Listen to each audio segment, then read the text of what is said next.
Hello bachcho, let's read the question. The question says 2-methyl propyl bromide reacts with C2H5O negative and gives A, whereas on reaction with ethanol, that is C2H5OH, it gives B.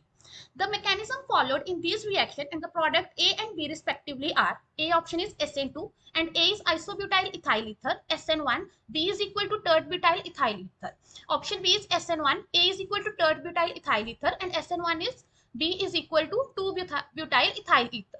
Option C says SN1, A is equal to tert butyl ethyl ether SN2, and B is equal to isobutyl ethyl ether. Option D says SN2, A is equal to 2-butyl ethyl ether, and SN B is equal to isobutyl ethyl ether. So इस question में हमारे पास क्या है, एक reagent है 2-मिथाइल propyl bromide, उसकी एक बार तो रिएक्शन करवा रखा है इथोक्साइड आयन के साथ और एक बार इथेनॉल के साथ. सो जब हम इथोक्साइड के साथ कर रहे हैं तो हमारे पास ए प्रोडक्ट बन रहा है और इथेनॉल के साथ प्रोडक्ट बी बन रहा है.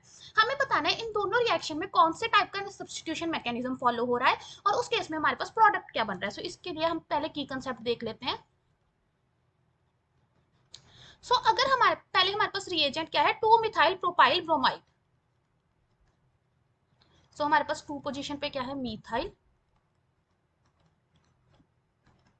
This is two methyl propyl bromide. So अगर हम इसके साथ जब भी हम C2H5O नेगेटिव की रिएक्शन करते हैं तो क्योंकि ये क्या है, एक स्ट्रॉन्ग न्यूक्लियोफाइल है,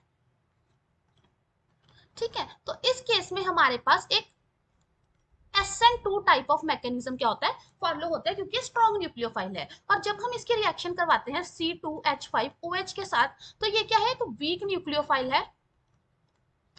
सो वीक न्यूक्लियोफाइल होने की वजह से यहाँ पे जो मैकेनिज्म फॉलो होता है वो होता है SN1. मींस यहाँ पे हमारे पास कार्बोकेटाइन की फॉर्मेशन होगी.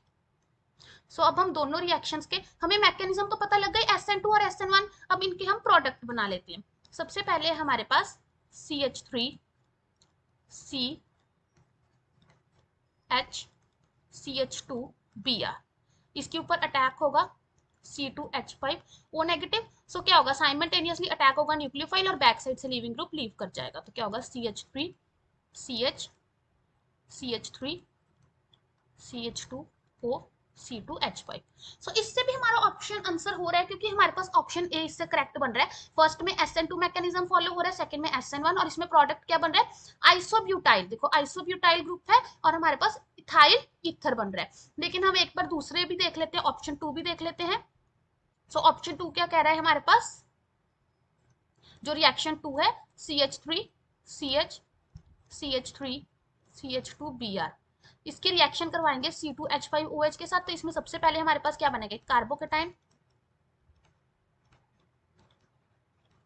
अब क्योंकि यहाँ पे हमारे पास हाइड्रोजन से, अगर हम हाइड्रोजन को इधर शिफ्ट कर दें तो हमारे पास H शिफ्ट से हमारे पास एक कौन सा हैलाइड कार्बोकेटाइन बन सकता है, टर्शरी कार्बोकेटाइन बन सकता है. तो टर्शरी कार्बोकेटाइन क्या होता है, हमारा एक स्टेबल कार्बोकेटाइन होता है. सो अब हमारे पास ये जो O नेगेटिव है ये कहाँ पे जाके अटैक करेगा, इस पोजीशन पे जाके लगेगा. तो हमारा प्रोडक्ट क्या बन जाएगा, टर्ट ब्यूटाइल इथाइल ईथर. तो अगर हम प्रोडक्ट बनाएं that will be CH3 CH3 CH3 और यहाँ पे हमारे पास OC2H5.